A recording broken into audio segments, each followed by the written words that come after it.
Hi everyone, I'm Tom Yudhistira from IPMI International Business School.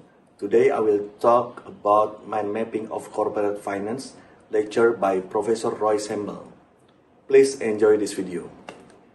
Today I will talk about mind mapping of corporate finance. This is mind mapping of corporate finance, what I learned from Professor Roy Sembel.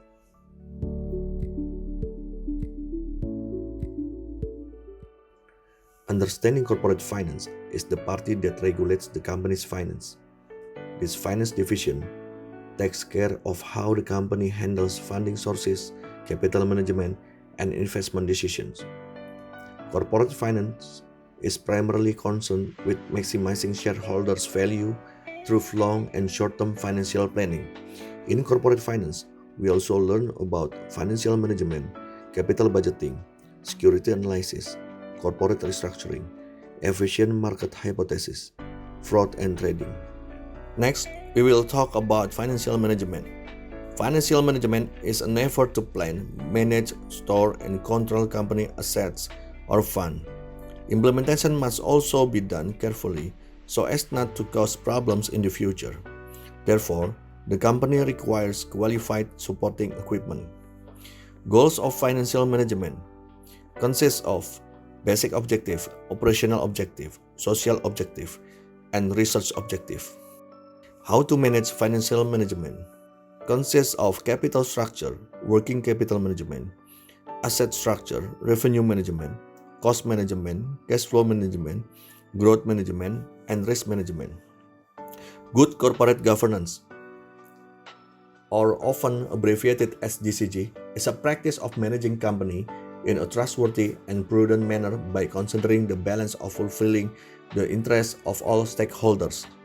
That consists of transparency, accountability, responsibility, independency, and fairness.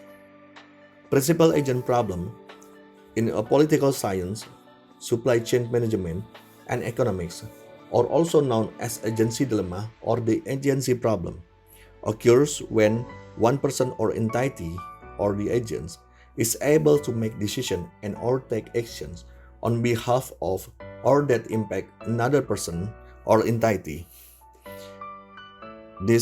Consists of asymmetric information, moral hazard, and conflict of interest. Next, about capital budgeting.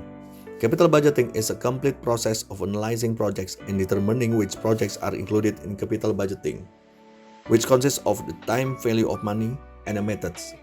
What is the time value of money? The time value of money is the concept that a sum of money is worth more now than the same sum will be at the future that due to its earning potential in the interim. This is a core principle of finance. A sum of money in the hand has greater value than the same sum to be paid in the future. The time value of money is also referred to as present discounted value. In capital budgeting, there are analytical methods that can be done before making decision. The following are some of the common analytical methods used by companies, such as payback period, net present value, profitability index, and internal rate of return. I will continue with security analysis. Security analysis remains an invaluable roadmap for investors as they navigate through unpredictable, often volatile, and sometimes treacherous financial market. They are related to capital structure, fundamental analysis, and technical analysis. Capital structure usually refers to how a company manages funding for its asset through various combinations of equity, debt, and hybrid securities, with preference long-term debt and return earning. Fundamental analysis is one of the measurement methods used by investors to determine the security of stock's value, which consists of domestic and global economic, industry analysis, and company analysis. Technical analysis is an analytical technique known in the financial world that is used to predict the trend of a stock price by studying past market data, especially price and volume movements, which consists of momentum versus reversal, trend up-down, gap common breakaway, triangle asymmetric symmetric, double bottom, double top, and moving average. Next, about corporate restructuring. Corporate restructuring is a change in the strategy of company's structure and operation and also effort to improve the company's performance. This step is usually taken when performance is poor or the company faces significant problems with mapping, financial distress, restructuring, and survive and transformation the business. Financial distress is an event of continuous decline in the company's financial performance within a certain period of time, which consists of operation restructuring, asset restructuring, financial restructuring, liquidation, and bankruptcy.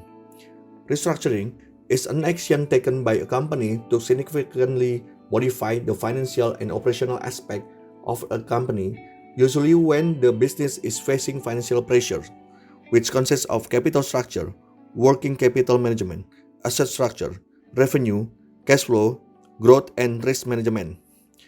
As the impact of this action, we get survive and transformation the business, which consists of stop bleeding, financial restructuring, temporary pivoting, strategic aligning, redefining core business, and new ways of doing business.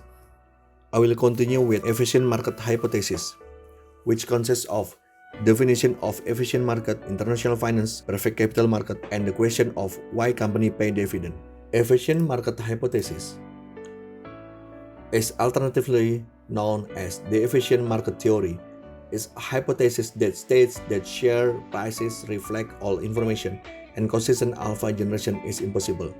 According to the efficient market hypothesis, stock always trade at the fair value on exchange, making it impossible for investors to purchase undervalued stocks or sell stocks for inflated prices.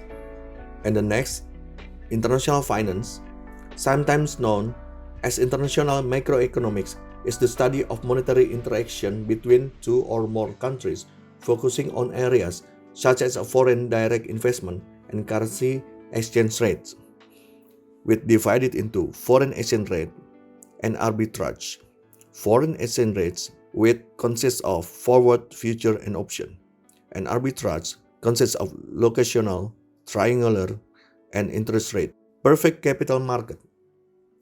If a perfect capital market has the following characteristic, then it would be considered as a perfect capital market.